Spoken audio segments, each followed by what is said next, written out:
ஷைத்தானை பற்றி நாம் அறிந்து கொள்ள வேண்டிய மிக முக்கியமான அம்சம், தீயவற்றை மட்டும் நேரடியாக ஏவுவான் என்று நாம் புரிந்து கொள்ளக்கூடாது. குறுக்கு வழியிலே செய்ய முனைவான். குறுக்கு வழியில் அவன் பயன்படுத்தக்கூடிய மிக முக்கியமான தந்திரமான வழி என்ன? தீயவற்றை நல்லது போல் அலங்கரித்து காட்டும். இந்த அலங்கரித்து காட்டுதலில் தான் மனிதர்கள் மயங்கி விடுகிறார்கள். கெட்டவற்றை தீயவற்றை நேரடியாக ஏவாமல் அதை நல்லது போல் நம்முடைய உள்ளத்தில் எண்ணங்களை உண்டாக்கி அழகுபடுத்தி கவர்ச்சிப்படுத்தி காட்டுவான். அல்லாஹ் அதைத்தான் திருக்குர்ஆனில் சொல்கிறான்,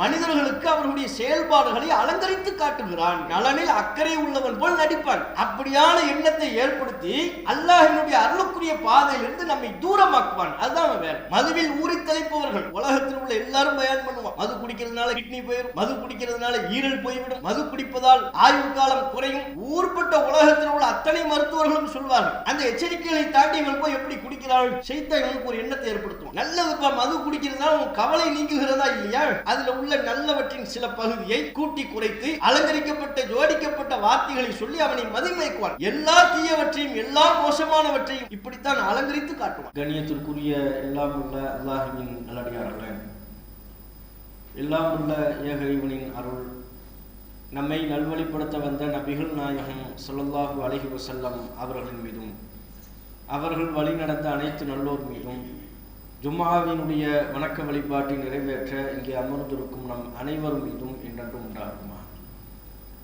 அன்புக்குரிய சகோதரர்களே, அல்லாஹ் ரப்புல் ஆலமீன் ஷைத்தானை குறித்து திருக்குர்ஆன் மூலமாகவும் தன்னுடைய தூதர் மூலமாகவும் நமக்கு பல்வேறு எச்சரிக்கையினை விடுத்திருக்கிறான். ஷைத்தானால் தான் மனித சமூகத்திற்கு ஏராளமான தீங்குகளும் இறைவனின் அருளை பெறுவதற்குரிய பாதையிலிருந்து மனிதனை தடம்புரளச் செய்யக்கூடிய வேளையில் ஷைத்தான் ஈடுபடுவதாகவும் அவனிடமிருந்து நாம் மிகுந்த எச்சரிக்கை உணர்வோடு நம்முடைய செயல்பாடுகளை அமைத்துக் கொள்ள வேண்டும் என்றும் அல்லாஹ் ரப்புல் ஆலமீன் நமக்கு அறிவுறுத்துகிறான். அனுதினமும் பல்வேறு சந்தர்ப்பங்களிலே முஸ்லிம்கள் அனைவரும் சொல்லிக்கொள்ளக்கூடிய, பல நேரங்களில் நாம் நமக்கு நாமே நினைவுபடுத்திக் கொள்ளக்கூடிய ஒரு வார்த்தை, அஊது பில்லாஹி மினஷ் ஷைத்தானிர் ரஜீம். விரட்டப்பட்ட ஷைத்தானிடமிருந்து அல்லாஹ்விடம் நான் பாதுகாவல் தேடுகிறேன்.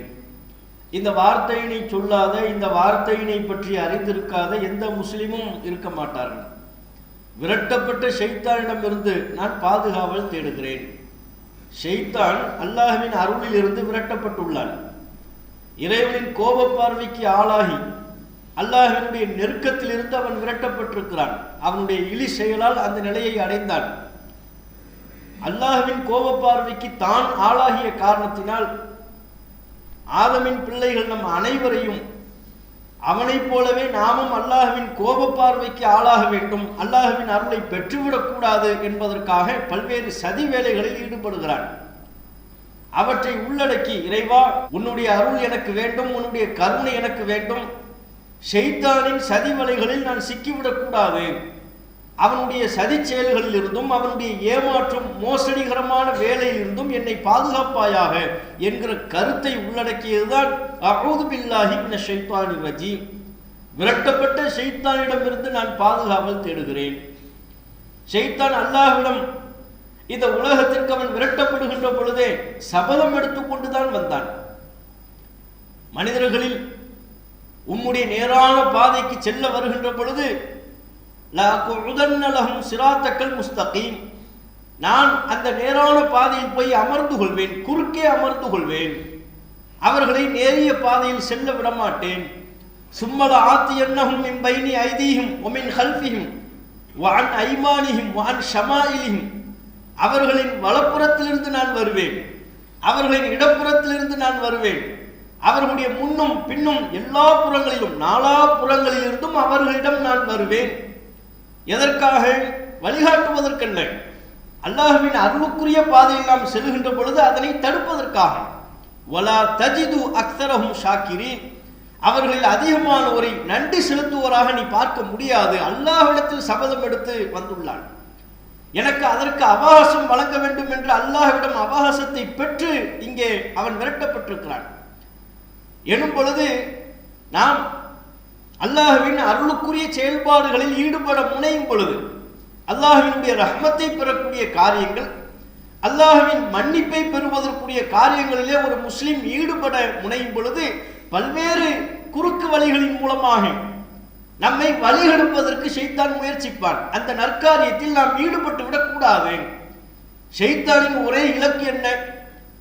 அல்லாஹ்வின் அடிமைகளாக இருக்கிற நாம் அல்லாஹ்வின் அருளை பெற்றுவிடக்கூடாது, நல்லறங்களில் ஈடுபடக்கூடாது, அமல்களை அதிகமாக சம்பாதித்து விடக்கூடாது, எந்த வகையிலையும் அல்லாஹ்வின் ரஹ்மத்தையோ அல்லாஹ்வின் மன்னிப்பையோ நாம் பெற்றுவிடக்கூடாது. அதுதான் அவருடைய முதன்மையான இலக்கு. அதற்கு பல வழிகளில் வருவார். ஷைத்தானை பற்றி நாம் அறிந்து கொள்ள வேண்டிய மிக முக்கியமான அம்சம், அவன் நேரடியாக தீயவற்றை மட்டும் நேரடியாக ஏவுவான் என்று நாம் புரிந்து கொள்ளக்கூடாது. அவனுடைய வேலை தீயவற்றை ஏவுவதுதான். அருவருப்பான மானக்கேடான காரியங்களை தூண்டுவான். அல்லாஹ்விற்கு மாறு செய்ய வேண்டும் என்கிற எண்ணத்தை விதைப்பான். இறைவனுக்கு மாறு செய்யும்படியான பல்வேறு செயல்பாடுகளில், மோசமான செயல்பாடுகளிலே நம்மை ஈடுபடுமாறு தூண்டுவான். அதுதான் அவனுடைய வேலை. அதை நேரடியாக செய்ய மாட்டான், குறுக்கு வழியிலே செய்ய முனைவான். குறுக்கு வழியில் அவன் பயன்படுத்தக்கூடிய மிக முக்கியமான தந்திரமான வழி என்ன? தீயவற்றை நல்லது போல் அலங்கரித்து காட்டுவது. இந்த அலங்கரித்து காட்டுதலில் தான் மனிதர்கள் மயங்கி விடுகிறார்கள். கெட்டவற்றை, அழிந்து போகக்கூடியவற்றை, அற்பமானவற்றை மிக உன்னதமானது போல் நம்மிடம் அலங்கரித்து காட்டுவான். இதை பார்த்தாயா? இதுபோல் வருமா?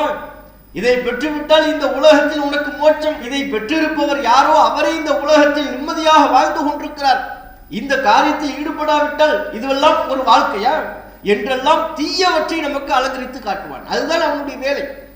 கெட்டவற்றை, தீயவற்றை நேரடியாக ஏவாமல் அதை நல்லது போல் நம்முடைய உள்ளத்தில் எண்ணங்களை உண்டாக்கி அழகுபடுத்தி கவர்ச்சிப்படுத்தி காட்டுவான். அல்லாஹ் அதைத்தான் திருக்குர்ஆனில் சொல்கிறான், ஷைத்தான் மனிதர்களுக்கு அவர்களுடைய செயல்பாடுகளை அலங்கரித்து காட்டுகிறான். அலங்கரித்து ஏமாத்துறது தான் அவனுடைய தந்திரம். நமது தந்தை ஆதம் அலைஹிஸ்ஸலாம் அவர்களை ஜன்னத்திலிருந்து, இறைவனின் அருளில் இருந்து எப்படி வெளியேற்றினான்? அலங்கரிச்சுதான் ஏமாத்தினான். ஆதம் அலைஹிஸ்ஸலாம் அவர்களுக்கு அல்லாஹ் சொல்லியிருந்த உத்தரவு என்ன? இங்க எங்கனாலும் போங்க, அதோ அந்த ஒரு மரம், அந்த மரத்தின் கனியை நீங்கள் புசிக்க கூடாது. வலா தக்ரபா ஹாதிஹி ஷஜரா, அந்த மரத்தின் பக்கம் நீங்கள் நெருங்காதீர்கள். இது ஒண்ணுதான் ஆர்டர். ஷைத்தான் உள்ள வர்றான். ஆதம் அலைஹிஸ்ஸலாம் அவர்களுக்கு ஏவுகிறான். என்ன? ஹல் அதுல்லுக்க அலா ஷஜரத்தில் ஹுல்தி, நிரந்தரமான தன்மையை ஏற்படுத்துகிற மரத்தை பற்றி நான் உங்களுக்கு சொல்லவா? ஓ முல்கின் லா யபுலா, அந்த மரத்தின் கனியை நீங்கள் சாப்பிட்டு விட்டால் அழியாத அதிகாரம் உங்களுக்கு கிடைக்கும், அப்படி ஒரு மரம் உள்ளது, அதை பற்றி சொல்லவா? அல்லாஹ் எந்த மரத்தின் கனியை சாப்பிடக்கூடாதுன்னு சொல்றானோ அந்த மரத்தை பற்றி ஆசை வார்த்தை கூறுவது, அந்த மரத்தின் கனியை புசிக்க வேண்டும் என்பதற்காக அலங்கரிக்கப்பட்ட ஜோடிக்கப்பட்ட வார்த்தைகளை பயன்படுத்துவது. ஒரு மரம் இருக்கு, அந்த மரத்தின் கனியை மாத்திரம் நீங்கள் சாப்பிடுவீர்களேயானால் இங்கேயே நிரந்தரமா இருப்பீங்க, அழியாத அதிகாரம் கிடைக்கும், சொல்லவா அப்படின்னு கேட்கலாம். மற்றொரு வசனத்தில் அல்லாஹ் சொல்கிறான், இந்த மரத்தின் கனியை நீங்கள் சாப்பிட்டு விட்டால் நீங்கள் இருவரும் மலக்காக, வானவராக மாறிவிடுவீர்கள். இப்ப மனுஷனா இருக்கிறீங்க, அதை மட்டும் சாப்பிட்டீங்கன்னா மலக்கா மாறிடுவீங்க. அப்படி ஒரு மரம் இங்க இருக்கு, அந்த மரம் எதுன்னு எனக்கு தெரியும், சொல்லவா அப்படின்னு கேட்கிறோம். இதன் ஆசை வார்த்தை, இதனை அலங்கரித்தல். இதில்தானே ஆதம் அலைஹிஸ்ஸலாம் அவர்கள் மதிமயங்கி போனார்கள். அதை சொல்லித்தானே அல்லாஹ் ரப்பல் ஆலமீன் நமக்கு எச்சரிக்கையை கொடுக்கிறான். நம்முடைய தந்தை ஆதமை ஷைத்தான் அலங்கரிக்கப்பட்ட வார்த்தையை சொல்லி மதிமயங்கி விட்டால் நீ உஷாராக இருந்து கொள், விழிப்புணர்வோடு இருந்து கொள் என்று அல்லாஹ் நமக்கு எச்சரிக்கை கொடுக்கிறான். அப்ப நம்மகிட்டே அப்படித்தான் வருவோம். இது தெரியுமா? அதை பத்தி தெரியுமா? நல்லவன் போல் வருவாங்க. சுருக்கமா சொல்ல போனா என்ன, ஆதம் நபிட்ட நம்முடைய தந்தைகிட்ட எப்படி போனா? ஷைத்தானாவே போனானா? கெட்டவனாகவே தன்னை கற்பித்துக் கொண்டு கெட்டவன் என்று பறைசாற்றி கொண்டு சென்றானா? நல்லவன் போல் வேடமிட்டு நமக்கு அறிவுரை சொல்வதை போல, நமக்கு ஆலோசனைகளை, நம்முடைய நலனில் அக்கறை உள்ளவன் போல் நடிப்பான். அப்படியான எண்ணத்தை ஏற்படுத்தி அல்லாஹ்வினுடைய அருளுக்குரிய பாதையிலிருந்து நம்மை தூரமாக்குவான். அதுதான் அவன் வேலை. இன்றைக்கு உலகத்தில் நடைபெறுகிற எல்லா தீமைகளின் பின்னணியிலையும் இத்தகைய அலங்கரிக்கக்கூடிய ஷைத்தானின் வேலை உள்ளடங்கி இருக்கிறது. மதுவில் ஊறி தலைப்பவர்கள், அவர்களுடைய உள்ளத்தின் ஓரத்தில் ஒரு எண்ணம் இருக்கும். உலகத்தில் உள்ள எல்லாரும் பயான் பண்ணுவான், மது குடிக்கிறதுனால கிட்னி போயிடும், மது குடிக்கிறதுனால ஈரல் போய்விடும், மது குடிப்பதால் ரத்தத்தில் பல்வேறு விதமான கெட்ட கிருமிகள் கலந்துவிடும், ஆயுள் காலம் குறையும். ஊர்பட்ட உலகத்தில் உள்ள அத்தனை மருத்துவர்களும் சொல்வார்கள்.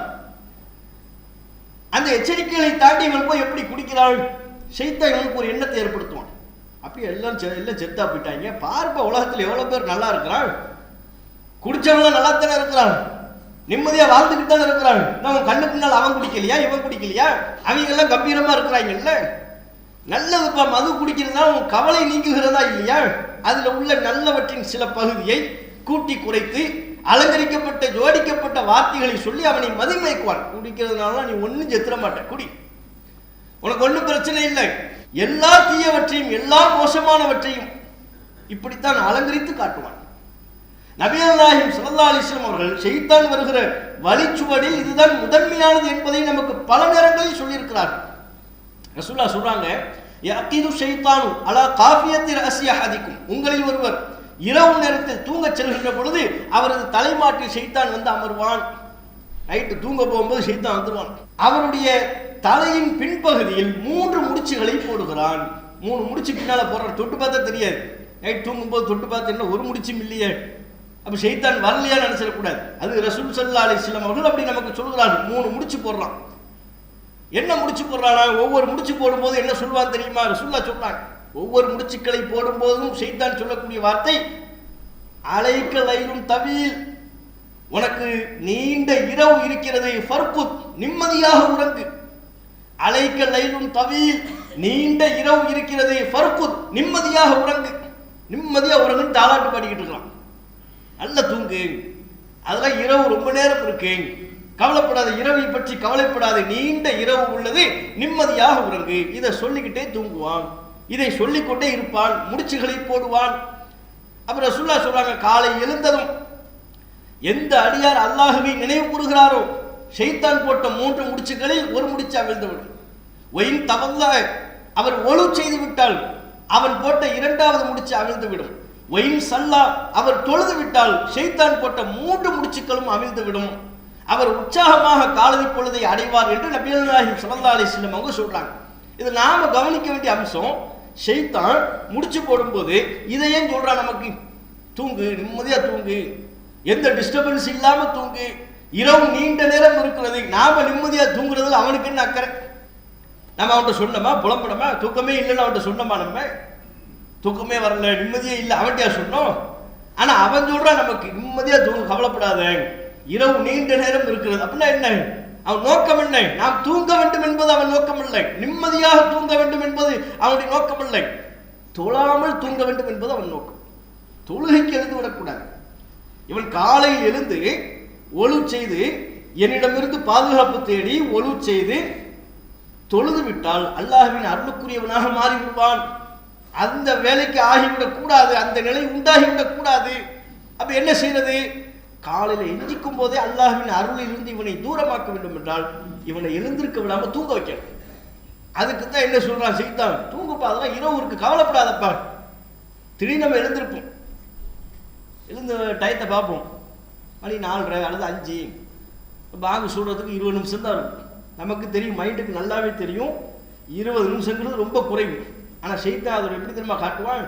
அட்டேங்கப்பா 20 நிமிஷம் இருக்கா, பாங்கு சொல்றதுக்கு 20, நமக்கு இத்தனைக்கும் பாங்கு சொல்றது கணக்கே இல்லை. நம்மள பலருக்கு டைமே இதுதான், இக்காமத்து தான் கணக்கு. பள்ளிவாசல்ல தொழுகைக்கான நேரம் போட நம்ம பார்த்தோம்னா எதை பார்க்கறது இல்லை, பாங்கு சொல்ற போட பார்க்க மாட்டோம். இக்காமத்து எப்போ? 1 மணிக்கு இக்காமத்து. அப்போ 12:50 போனோம்னா பிடிச்சிடலாம். எதை பிடிச்சிடலாம்? கடைசி ரக்காத்தினுடைய அத்தியாயத்து அமர்வை பிடிச்சிடலாம். 4வது ரக்காத்தினுடைய அத்தியாயத்து அமர்வை பிடிச்சிடலாம். மகரிப் எத்தனை மணிக்கு? மகரிப் இக்காமத்து 6:10, 6:25, 6:30 இருக்குமா? அந்த கணக்குல இருந்து ஒரு 5 நிமிஷத்துக்கு முன்னால தான் கிளம்பவே செய்வார். கிளம்பும் போதெல்லாம் அமைதியாக கிளம்புவார். இக்காமத்து நேரத்தை கணக்கு பண்ணி வீட்டில இருந்து கிளம்பி பள்ளிவாசலுக்கு வந்தது ஒரு ஜோஷ் வரும் பாருங்க. அதுக்கப்புறம் தான் வேட்டியை மடிச்சு கட்டிக்கிட்டு வேக வேகமா ஓடி வருவார். ஹவுஸ்ல ஏற்கனவே ஒழு செஞ்சுட்டு இருக்கிறவரெல்லாம் தள்ளி விட்டு தண்ணியை அள்ளி கோரி ஒழு சேர்க்கிற பேரில் பக்கத்தில் உள்ளவனையெல்லாம் குளிப்பாட்டி நினச்சி பள்ளிவாசலில் ஓடி வரும்போது தானும் வலிக்கு விழுந்து 2 பேரும் தள்ளி ஜாயின் அப்படி சப்பில் வந்து ஜாயின் பண்ணுறாங்க. மூச்சு விட்டு அத்தியாயத்தில் போய் ஜாயின் பண்ணுவார். இப்படி யார் ஜாயின் பண்ண சொன்னாங்க? இதை ரசூலுல்லாஹ் சொன்னாங்களா? அவ்வளவு நேரம் நம்ம அமைதியாக இருக்குது, கடைசி நேரத்தில் என்ன அவ்வளோ வேகம் ஏன் வருது? ரசூலுல்லாஹ் அதைத்தானே சொன்னாங்க, நிதானமாக முன்கூட்டியே கிளம்பணும், இந்த இறுதி நேரத்தில் அவசரம் காட்டுறதே இருக்கக்கூடாதுன்னாங்க. நமக்கு வர்றது என்ன, இறுதி நேரத்தில் தான் நம்ம அவசரம் காட்டணும். அப்போ 10 நிமிஷம் தான் 20 நிமிஷம் தான் இருந்தாலும் ஷைத்தான் அந்த நேரத்தில் சொல்லுவான், நம்மளை நேரடியாக தொழுகை கெஞ்சிக்காதுன்னு சொல்ல மாட்டான். அப்படி சொல்ல மாட்டான், அலங்கரிக்கப்பட்ட வார்த்தை, கவர்ச்சிகரமான வார்த்தை. எப்படி நேரம்லாம் இன்னும் இருக்கு, 20 நிமிஷம் இருக்குப்பா, அதுக்குள்ள ஒரு குட்டி தூக்கத்தை போடு, அதெல்லாம் எழுந்திருக்கலாம், அதெல்லாம் ஒன்றும் பிரச்சனை இல்லை இப்படி சொல்லுவான். இது ஷைத்தானின் ஏமாற்றும் வேலை, தந்திரம், அவனுடைய சூழ்ச்சி வலைகளில் ஒன்று என்று நபிகள் நாயகம் ஸல்லல்லாஹு அலைஹி வஸல்லம் அவங்க சொல்றாங்க. அப்ப தொழுகைக்கு அல்லாஹ்வின் அருளில் இருந்து நம்மை தூரமாக்கக்கூடிய வகையில் இந்த வழிமுறையை பயன்படுத்தி நம்மை கெடுப்பான், வழி கெடுப்பான். அதே போலத்தான் நபிகள் நாயகம் ஸல்லல்லாஹு அலைஹி வஸல்லம் அவங்க சொன்னாங்க, தர்மத்தை பற்றி சொல்லும் பொழுது அல்லாஹ் ரப்புல் ஆலமீன் நமக்கு மன்னிப்பை வாக்களிக்கிறான், மன்னிப்பை பற்றி அல்லாஹ் நமக்கு வலியுறுத்துகிறான். ஷைத்தானை பற்றி திருக்குர்ஆனில் அல்லாஹ் சொல்கின்ற பொழுது அஷைத்தானு யஇதுகுமுல் ஃபக்ர், ஷைத்தான் உங்களுக்கு வறுமை குறித்து அச்சமூட்டுவான் அப்படிங்கிறான். குர்ஆன்ல அல்லாஹ் சொல்றான். ரசூலுல்லாஹ் இந்த கருத்தை நமக்கு பல நேரங்களில் சொல்லியிருக்கிறார்கள். ஷைத்தான் வறுமை குறித்து உங்களுக்கு அச்சமூட்டுவான். வறுமை குறித்து அச்சமூட்டுவான் என்றால் என்ன? நமக்கு தர்மம் செய்யலாம் என்கிற சிந்தனை வருகின்ற பொழுது தர்மம் செய்ய விடாமல் தடுப்பதற்காக ஷைத்தான் பயன்படுத்தக்கூடிய ஒரு யுக்தி தான் வறுமையை பற்றி அச்சமூட்டுவது. என்னப்பா கையில் இருக்கிற காசை கொடுக்குற, உனக்கு வேண்டாமா, உன் செலவுக்கு வேணும்ல, உன்னை பற்றி யோசிச்சுப்பாரு, உன் குடும்பத்துக்கு வேணும்ல, அதுக்கப்புறம் நீ 4 பேர்ட்ட கையேந்தவா, இதெல்லாம் யார் போன்ற எண்ணம்ங்கிறாங்க. ஷைத்தான் இது போன்ற ஒரு எண்ணத்தை உருவாக்கி அவனுடைய நோக்கம் நாம் தர்மம் செய்யக்கூடாது, தர்மம்னு வருவாங்க, ஒரு ஏழை கஷ்டப்படுறத நம்ம கிட்ட சொல்வார், அல்லது ஒரு பள்ளிவாசல் பணிக்காக நம்மிடத்தில் சொல்வார்கள், நம்ம கொடுக்கலாம்னு கையை விடும்போது அப்போ தான் கணக்கு போட சொல்லுவான். என்ன எவ்வளோ கொடுக்க போகிறேன், இல்லை ஒரு 500 ரூபா கொடுக்கலான்னு இருக்கேன், மைண்டுக்குள்ளே ஓடும், 500 ரூபாய் என்னப்பா உணர்ச்சி வசப்படுறேன், 500 ரூபாய் கொடுத்துவிட்டு அப்போ நீ செலவுக்கு இல்லாமல் இருக்க போறியா, 500 ரூபாய் கொடுத்தா சரி வருமா, பார்த்து கொடுவோம், ஒன்றை நீ கவனிச்சுக்க, உனக்குன்னு இருக்குல்ல, உனக்கு வறுமை ஏற்பட்டு விடக்கூடாது, நீ கையேந்தும் நிலைக்கு சென்று விடக்கூடாது, உனக்கு வறுமை ஏற்பட்டு விடக்கூடாது என்கிற எண்ணத்தை ஷைத்தான் அது போன்ற சந்தர்ப்பங்களில் உருவாக்குவான். நாம் மற்ற நேரத்திலெல்லாம் இருப்போம், அப்போதெல்லாம் நமக்கு ஏனைய சிந்தனைகளை ஏற்படுத்தாமல் தர்மம் செய்ய முன் வருகின்ற பொழுது, ஒரு நல்ல பணிகளுக்காக, இறைவனின் பொருத்தத்தை பெற்றுத்தரக்கூடிய பணிகளுக்காக சில பொருளாதாரத்தை செலவிடலாம் என்று நாம் முனைகின்ற பொழுது அப்போது ஷைத்தான் எதை பற்றி நமக்கு அச்சமூட்டுவான், வறுமை குறித்து அச்சமூட்டுவான். அப்ப ஷைத்தானை பொறுத்தவரை நேரடியாக வழிகெடுப்பான் என்று நாம புரிந்து கொள்ளக்கூடாது. அப்படித்தான் ஷைத்தான் நம்மை வழிகெடுக்க வருவான் என்று அர்த்தம் இல்லை. அவன் நேரடியான வழிமுறைகளை பயன்படுத்துவதை போல குறுக்கு வழிகளையும் பயன்படுத்துவான். இப்படி நம்மிடத்தில் எந்த வழியில வரான்னு பார்க்கலாம். அதைத்தான் திருக்குர்ஆன் சொல்கிறது, வலா தத்தபிஉ குதுவாத்தி ஷைத்தான், ஷைத்தானின் அடிச்சுவடுகளை நீங்கள் பின்பற்றாதீர்கள்.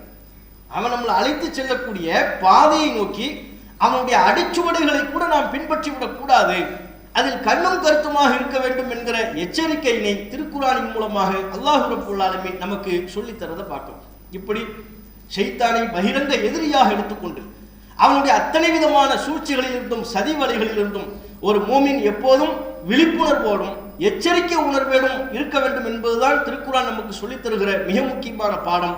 அந்த பாடத்தை நம்முடைய சிந்தனையில் எப்போதும் நிறுத்திக் கொள்வோமாக என்று கேட்ட என்னுடைய முதல் உரையை நிறைவு செய்து